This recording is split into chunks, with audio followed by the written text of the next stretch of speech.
So boom, part 3. I was talking about my depression, right? And so,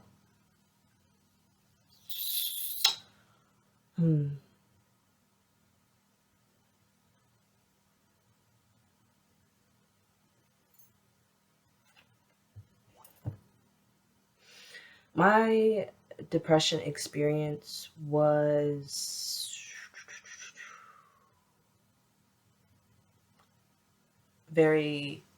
I was depressed for about, how long did I say? For 3 years. I was depressed for 3 years. My depression started in 2016, because of my traumatic event that happened with my father's transition. And then 2019 was when I started healing. That was when I started getting out of my depression, right?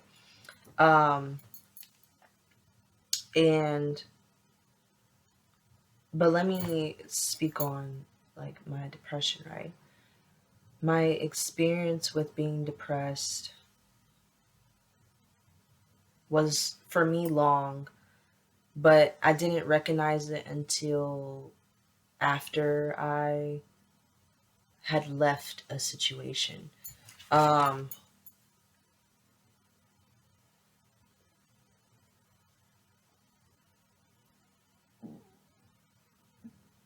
Oh, are we going to get into it on this one? I actually might. I might actually do it on this one. So, anywho,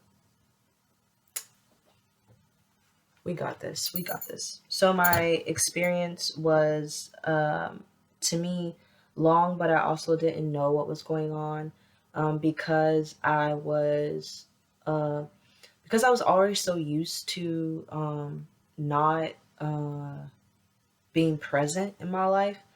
Because at at a young age, I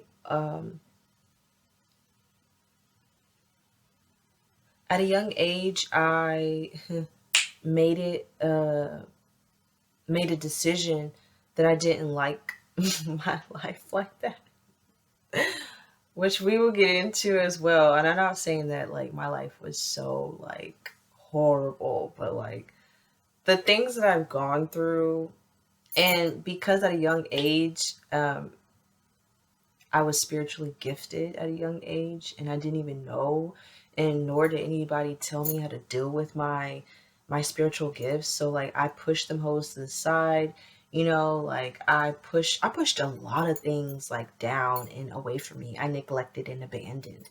You know what I'm saying? That was a part of me. And so like with me being depressed, like, I was already used to not being present, like I said. So like I felt very alone. I felt very, at one point, because of the relationship that I was in, and I wasn't receiving something that was supposed to be healthy. And me receiving all this, negativity, and receiving, karma as well. Like I said, I was getting beat down, okay? Because in this relationship, I'm going to talk about the relationship a bit, because this was also me being depressed and stuff like that in a relationship. When we moved in together and whatnot, before we moved in together, like I said, because we were karmic soulmates, we came in with bullshit. I came in with what did I come in with? I came in with me being manipulative, me being toxic, me being a negative Nancy, me coming in with trust issues. Yes, because me and my ex, I didn't come in with trust issues, but it was just like I was crossing boundaries. That's what it was. Not trust issues. It was me not knowing what boundaries were. So I'm just crossing fucking boundaries left and right. You know what I'm saying? And like going through his phone, crossing a boundary. Like you who am I to go through his shit like that? You know what I'm saying? Like, we weren't even like together until we moved in, you know? So like, I'm coming in like, you know, with the shit that I was doing in my old relationship into this relationship, right? Because he was one of the ones that I cheated on my ex with. So, and then what do you know? Like, when I get with this motherfucker, he was also cheating. So, but he was also doing stuff before we even got together, like having, you know, not letting me know that he had a lot of other sexual partners. And then also, you know, that energy, you know, coming in me, you know, as well. Oh my God, the spirits and the.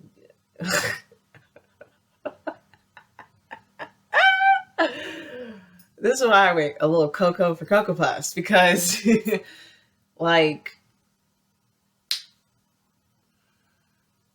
at the time he had like the best dick. So like I said, if there's too much information, get the fuck on. If it's not, stay. But anywho, so he had like, you know, that toxic dick, and I loved it, you know. But you know, now that I know what I know, you know, I didn't realize that like all the other, you know, motherfuckers that he was fucking were also like coming into me, and their energy and their spirits, or those spirits and demons and all that type of shit was also coming inside my womb, coming into me, also making me a little cocoa for Cocoa Puffs. Because why the fuck am I so bothered like by him, you know, fucking, you know, somebody else when we weren't even together yet? You know what I'm saying? And I'm over here going through his phone. I'm seeing all types of shit, and I'm like, and I had the audacity to sit here and like argue with this motherfucker about that shit, even though he lied straight to my face. Y'all, he lied. He lied in my face, saying that it wasn't him in the video, and that he let and that it was his friend in the video, and he let his friend borrow his phone,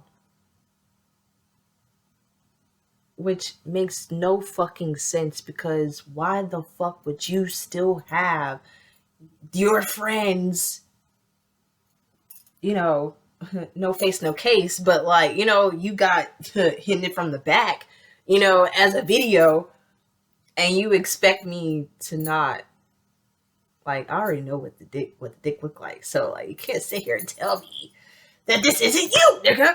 But anywho, so what did I do? I let it slide by. Like, that's the shit that was going on in the relationship, right? So, but this was like before, like, we even moved in together, before we made it official.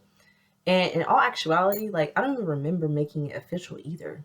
It was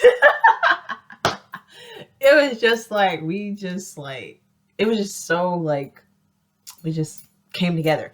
And also, in all honesty as well, like, you know, it was just convenient that we moved in together, because like my my my lease with Ling Ling was also up, and his lease was up, and then we were just like, you know, like, where are we gonna go? I don't know. Da da da. Like, you want to move in? Let's move in together. Why the fuck not? But anywho, so you know, already with the fuckery, right, with the bullshit just going on in this relationship. And then like, me over here promising like, oh, I'm not gonna go through his phone anymore. Like, for like a whole year after that, I didn't go through his phone. And then there were some incidents that went on and whatnot, but I could still feel, you know, other women, you know what I'm saying? But like, I didn't have evidence, because I said I wasn't going to go through the phone. Anywho, so you know, I'm going through all that as well, like within my depression. And at one point I wanted to myself, because I was just like, I'm lonely. I was in Miami. I didn't have any family down there. You know, I lost my friends. You know what I'm saying? Like, I just felt so lonely, and I only had this motherfucker, and then this motherfucker was over here making me even more sad, and not making me, but like, you know, I was becoming sad and things like that due to the things that he was doing, the things that I was also doing as well. Not to say that he was like the villain. Like we were both villains, like in each other. Well, for me, I see that we were both villains. But anywho, because I'm not gonna say like, because at one point, I did get in this motherfucker's face, and I ain't like put my hands on him, but like, like I was shoving this motherfucker, you know what I'm saying, like in his face. Anywho, because that was when I got to a point which we will talk about next uh video called what did I call it? The limbo. But anywho, so I'm just being swallowed. Have you ever been swallowed? Okay, so I'm being swallowed. Swallowed. Okay, I'm done. But I mean, like, swallowed by depression and like just being so sad, and I'm also like looking like it. I'm getting smaller and smaller by the minute. I'm smoking 6 blunts a day to escape, like I'm going to work, like, and at this time, like I was cocktail waitressing, and uh I had 2 jobs after I graduated, right? I was in a dance company, and I was hosting as well, but the hosting didn't work out because that restaurant closed down. Then I was just left with then I was just left with the dance company, and at the time, I was with the Karmic. So like, he's over here like, we got bills to pay, like like this little bit of money ain't doing shit. Like, you need to get you another job, or you need to quit this motherfucking job and go do some other shit. You in the real world now, type shit. Like, damn, like I can't even like like I literally just graduated. Like I just graduated, well, I didn't graduate, but like I just ended school, and I'm into, what I always wanted to be into, which was being in dance and being a dancer, you know what I'm saying? But like within those 3 months, it wasn't working for him. So of course, what did I do? I dropped that shit, and I went and found me another job, and I'm cocktail waitressing, so like I'm drinking a lot. I'm doing a whole bunch of shit. I'm partying my life away, and just filling it up with just bullshit, bullshit, bullshit. But that was my depression. That was my experience, and also like just not even like having a care in the world, like just like, thank God I made it. But anywho, okay, we're 14 minutes in. All I have to say to those who are, just do your best within this, maneuver through this with grace, give yourself grace, and just do your best, because that's all you can do, because you will make it out of it. You will. And just, if you don't believe in God, do your best to have some type of support system for yourself. Like, and I think that's the one advice thing that I would say to those who are suffering from depression. Like, some way, somehow, support yourself. Figure out something that is uh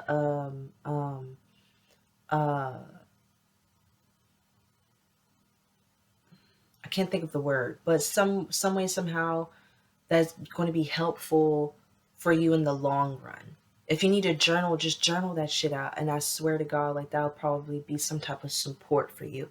But we're out of time, and I send, like I said, love, grace, kindness, patience, gentleness, okay, especially to those who are going through something like that, and those who know a loved one who is also going through that as well. And my advice is just from experience. It's not like uh, uh what's it called? I can't even think of shit right now. But anywho, it's not like, you know, a doctor said this, that, and the third. Like, no, this is just experience. You know, take what resonates and leave the rest. And yeah, much love and appreciation. We out of here. Peace.